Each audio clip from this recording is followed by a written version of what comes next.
Another day, another lubag na naman para sa pamilya at ngayong araw na ito napaka-special talaga mga agaw kasi nga mayroon tayong good news para sa ating paaralan na na-assign na natin doon sa bukid. Kaya tapusin at humanin talaga ninyo itong video na ito para malaman ninyo kung ano yung good news na napapakabuti sa ating school doon sa bundok. At dito banda-banda mukhang alam nyo na at may idea na kayo kung ano yung mga makakabuti sa ating paaralan na na-assign na natin doon sa bundok kasi pagkatapos na pagkahuman natin na paghigot ng mga karga at pagpatubil nating motor ay dumiretso-diretso na at nagpapadagandagan na kami ng mga motor na gamitin namin papunta sa school namin ngayong araw na ito. Uy, nahulog ang cutter.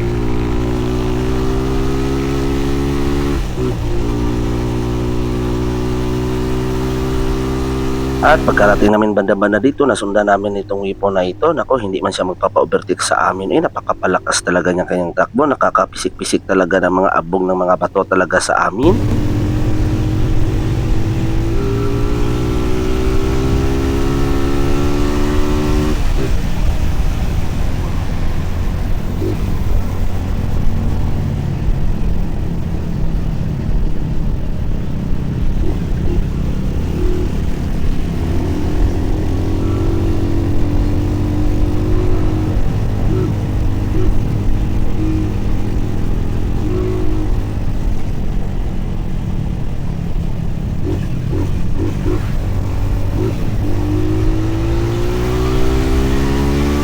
At pagkatapos na naka-overtake, muna na ako kasi naabog-abog talaga masyado at maraming bato na tinatalsik-talsik yung pinder ng kunba na iyon. Ay, kaya naguna-una na kami hanggang nakarating kami dito banda-banda. At pagkaabot namin dito banda-banda, nagsabot-sabot kami na dito kami dadaan sa Banlibato, Mahayag, Tugal, Kibak, Balingason, Tumayago na dalan. Pero iwan ko ba pagdating-dating namin sa unahan, babalik-balik itong mga kauban ko kasi hindi pwede palang maalog-alog yung karga namin ngayon na araw to kaya basi baka mabasag doon, masira. Kaya bumalik-balik kami banda-banda.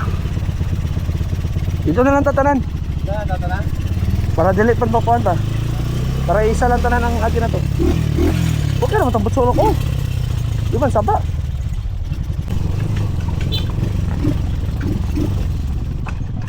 Dili magsilbi kay basi mga buak tong karga nga naasayaha.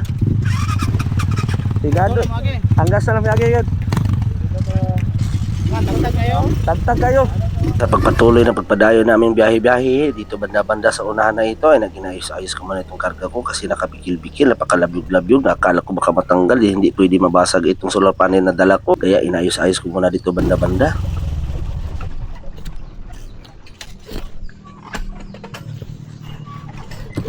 Hindi nagtagal kasi istorya, kung istorya natin matagal tayo maabot kaya dito nagdire-diretso na yung biyahe namin. Pagdating ko dito pagtabok-tabok sa sapa may nararamdaman akong hindi maganda sa aking motor, parang tauan na naman tong motor ko, barkan ismiringhoy na naman ito kasi nag-overheat, napakainit talaga ng makina. Pero kahit pag ganun pa man yung nangyari sa aking motor ay nagpapadayon-dayon talaga kami sa aming pagbiyahe, papatuloy-tuloy talaga kami.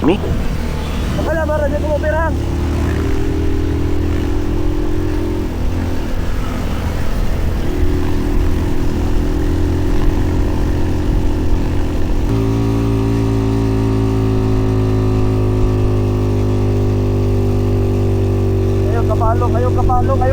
Ayong kapalong.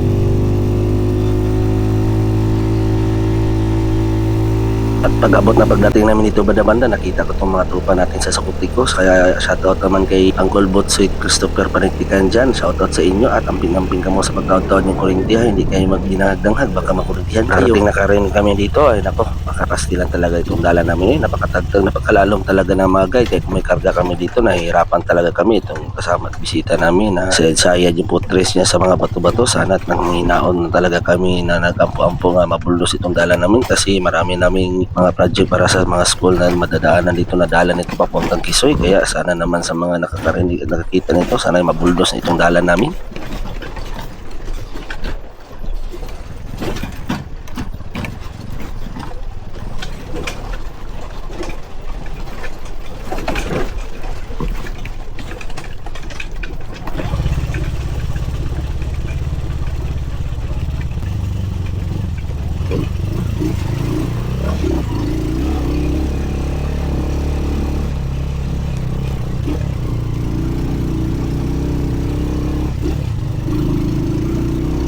Patay namin dito banda-banda, mono-mono at may nagtatanakan kasi tumatawag yung kauban namin na may kabayo doon na pababa bago kami ibabanti doon sa taas. Dagan 200 kilos ni.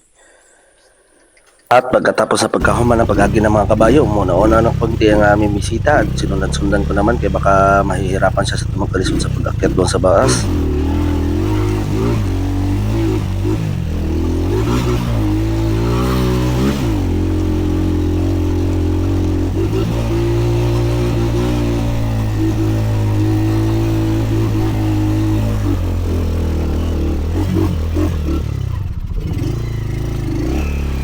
Night bulaga talaga yung bisita namin kaya dito banda-banda tinutulak-tulak na ni Sir Richard at saka ng kanyang kasama na si Mr. Leonard Mang, itong bisita namin na si Sir Richard din.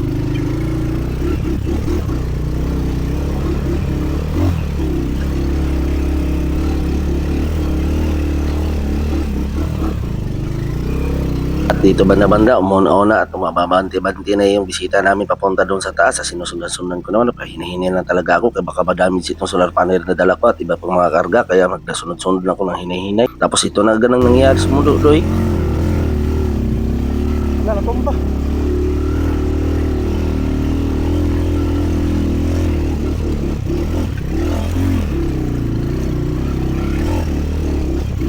Okay na ka, sir?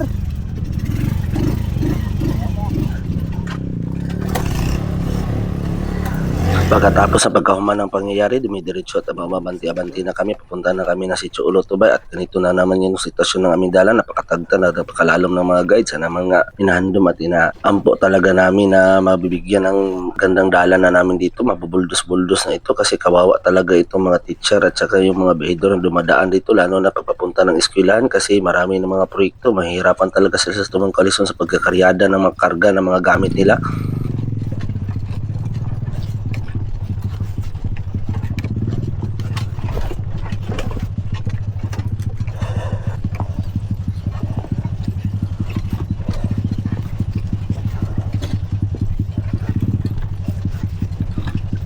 At pagkaabot at pagkarating ko dito, nakukulbaan ako sa motor ko. Iwan ko ba ng motor ko? Naismering ko na naman siguro ito. Kailangan na siguro ito ng bago.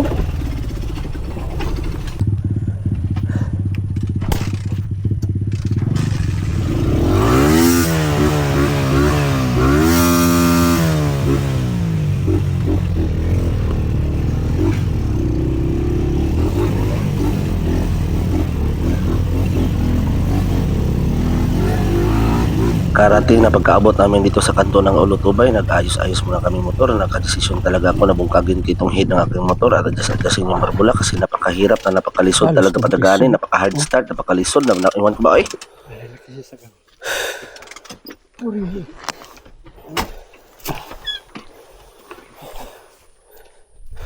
Pagkahuman ng pagka-okay na agad ng mga barbula ng inadjustan na tinutune up ko na dito, ay na okay-okay ng motor ko, isang kick na lang, umaandar-andar na at ito na agad yung PUV namin papunta si Chokatimbol kasi nagpapaabot yung mga kauban namin at ang yung kabisita namin dito na mag-glad to sa aming school.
Kangilingig.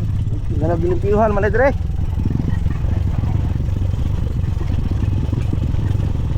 At pagkatapos sa pagkarating namin ng Sitio Katimbol at nakatapos na din kami nagkapi-kabi, dire-diretso na kami dito papunta ng Sitio Mayago at ito talaga yung kalahimtang aming dala. Naghihirapan talaga kami sa tumangkalisod lalo na kami may mga karga-karga.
Alalay lang.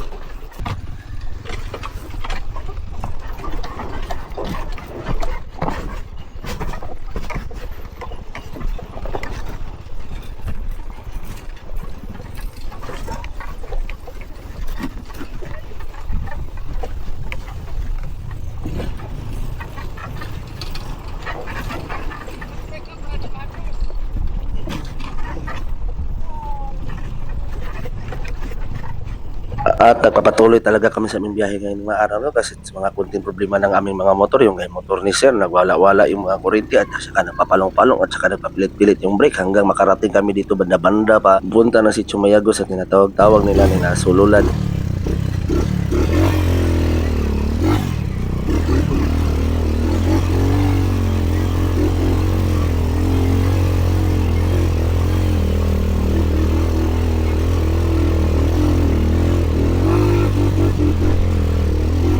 Naitbulaga na naman yung ating bisita yan, nahulog-hulog naman siya sa kanal, kaya dito inalsa-alsa na nila yung motor niya kasi mahirapan talaga siya sa tumangkalisod dyan pag dyan siya magagi sa kanal kasi malaki-laki yung mga bato at saka danlog-danlog yung mga bonbon dyan, kaya gito nang ginawa nila yan, tinatindak-tindakan niya para umanda tapos tinatulog pa akyat-akyat.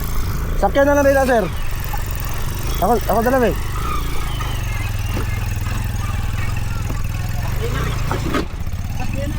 Sakyan na, sir.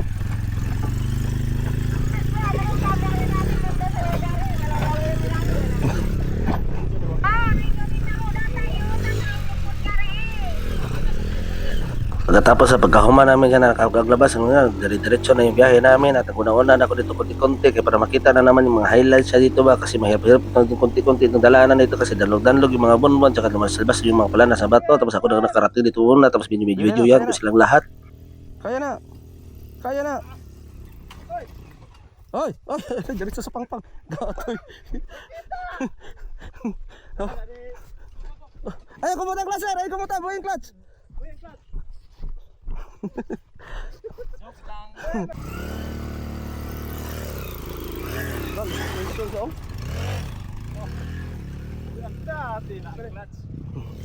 Ay, bato pa niya. Lagi, 1 hand pa. Lah, 200 R ngayon. 200 R ngayon. Mabangga ang bato. At sa aming pagpadayo na pagpatuloy sa biyahe-biyahe namin, nakarating na kami dito, papunta na talaga na si Chumayago at yung mga dala ni Sir na pang-install ng wifi niya ay nahulog-hulog dito banda-banda kaya sumusunod-sunod naman ako at saka naalanganin ako dito kasi bunbun at saka napakadanlog talaga ng mga bato dito na bitaw ay kaya yan na-stuck ako dito banda-banda. Pagkatapos nito ay nadire-diretso na rin din kami kasi nakaalis na pero hinintay mo na gusto ko na naman tumulong sa Sari dito banda-banda kaya na-risk ko yung motor niya pero pagdating dito banda-banda natumba talaga ako, nakasabi talaga ako Surigao City, Davao del Norte. Pero ganito naman yung nangyayari sa amin. Patuloy pa rin kami sa aming tumo ngayon na araw na pala, maglalagay na pala ng wifi na Starlink ang DPE dito sa sitio Mayago gamit yung solar power battery nila at saka nagpapasalamat talaga kami sa dalawang tao na ito na napaka-power na si Sir Richard at si Sir Leonard na pumunta talaga dito, nangungisog talaga silang dalawa para matakdan talaga kami ng mga wifi. Kaya sa lahat ng natutingin, maraming salamat sa inyong suporta at sana naman ay huwag kayo magsawa. Kita-kits sa next video at sa mga vlog at saka God bless.